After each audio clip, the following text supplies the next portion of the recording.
Hey, thank you for joining me today again for another Facebook Live Friday. In this series, I am going over the steps that I took to go from getting like 1 to 2 clients in a 6-month period to being booked out with more than 11 clients in the following 6 months. So this is really not just something that's for beginners. This is not just for someone that doesn't have a website, because let's be honest, we all have websites. Because this is kind of the typical path that we follow as creatives, right? We get an idea, like that aha moment. We start Googling domain names to see what's available, probably buy a few of them. I definitely do. Then we're like, should I form an LLC? Maybe research that a bit. What should I do about taxes? And then we build a quick and hasty website. And then at that point, we pretty much fizzle out, right? That is not what I want for you. And that's why I've created this training series. It's something that you can do at any point in your business journey to really get back to the basics and focus on strategic web design that allows you to bring in consistent clients on autopilot without the hustle. So today we are going to be covering how to do your ideal audience research. And I'm going to talk about why I don't recommend surveys and what I do instead. How to do research a better way. The problem with ideal client avatar worksheets. And then my go-to empathy map exercise. If you haven't grabbed the checklist, that's going to cover everything we're going over in this series with a little bit of detail about each step. You can get that at craftingcreative.com/checklist. Also, for this ideal client research, I have a worksheet that I've created as part of my Web Foundations workbook. So if you haven't grabbed to that, the short link that you can find it is craftingcreative.com/goals. Last week we went over the first sheet, which was your business objectives. This week we're going to be covering your ideal client, which is the second sheet. And if you are just now jumping into this series, I'm Megan, the web design strategist at craftingcreative.com, where I work with other creative service-based entrepreneurs like OBMs, VAs, launch strategists, copywriters, business coaches, health coaches, life coaches. Those are my people. So together, we work to craft websites that bring in consistent client inquiries without marketing sleaze or hustling 24/7. So that's why I created this training series to help you guys go through that same process on your own website. Do not worry, you will not have to send another survey during this method of client research, which is really refreshing. So the reason why my ideal client research is done with I call it sleuthing or copy stalking, to borrow a term from my friend Mariah, is that in surveys, people typically want to be helpful, right? They want to give you the right answer. It might not always be truly useful information because it's a little bit contrived in that way. Second, why surveys aren't as good is that you are taking it out of context. So say you ask them, what is your biggest struggle when it comes to copywriting? For example, like if you're a copywriter. And they might offer up some reasons, but it could be that copywriting is not even a struggle that's on their radar right now. Maybe their primary struggle has to do with their social media marketing, but because you've asked them about copywriting and they want to be helpful, they'll think of a couple things, but it's really not the relevant pain point that they're experiencing. And then lastly is you don't get enough quality responses.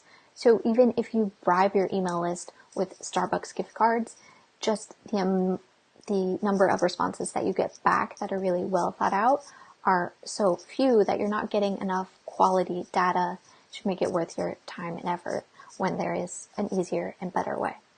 My sleuthing technique uncovers hidden truths that you may never get from a survey or even from an interview. So now that you get that this observation-based method of research is better than surveys, I want to teach you how I do it.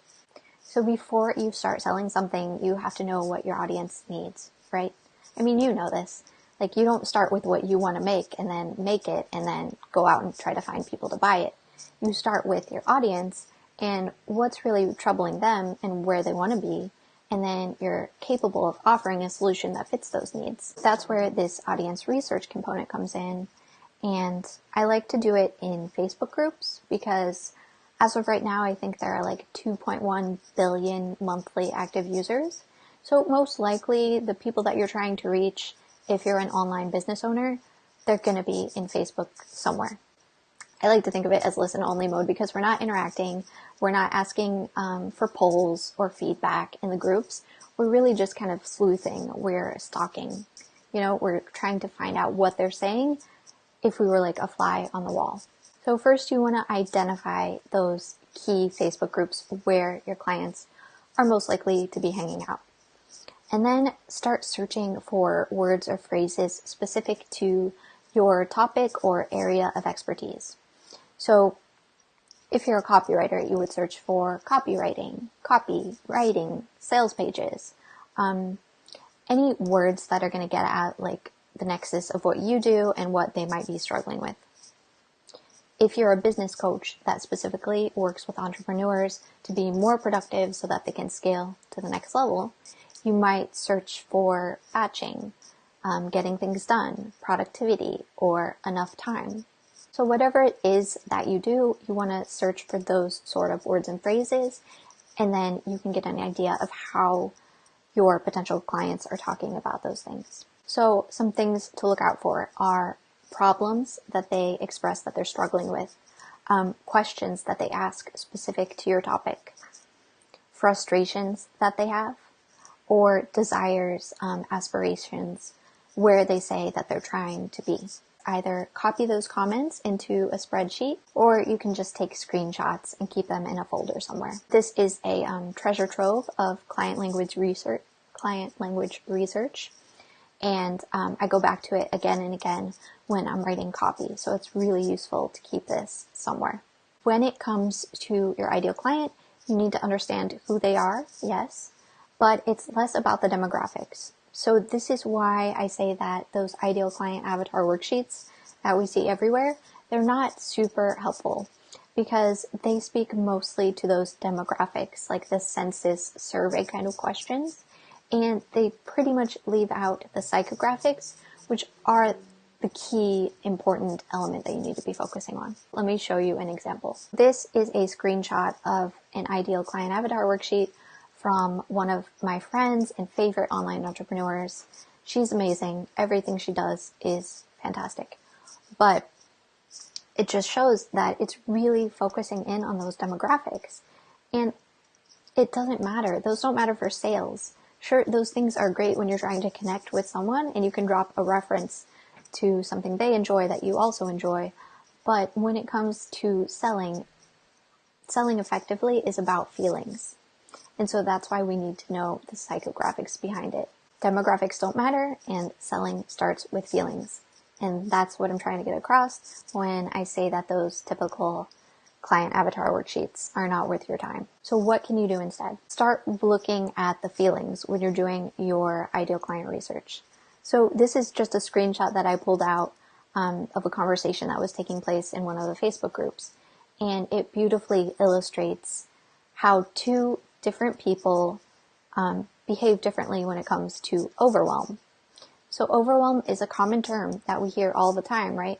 And you think it just means the same thing to everyone, but it doesn't. In this example, we see that one person, when she's overwhelmed, she gets unfocused, she's bouncing around, kind of kinetic energy, she's scattered and all over the place.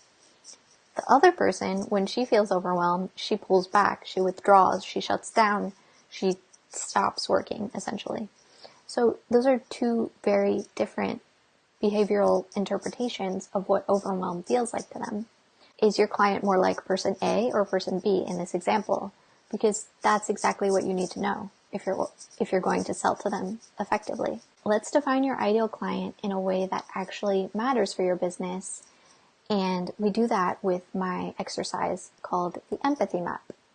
Now, I did not create the term empathy map. That comes from user experience, but I've tweaked it up a little bit to be more accessible and applicable to us as service-based entrepreneurs. In the client empathy map, you want to look for her desires. So what are her goals and aspirations? What is that end point that she's striving toward? Then you want to know her pains, like what are the barriers between where she is right now and where she wants to be. What is she struggling with? Thoughts and feelings. So what is she feeling or thinking right now in her business journey, if you're B2B like me? And then what is she feeling or thinking right now because of those pains or barriers that are blocking her way? Words and actions.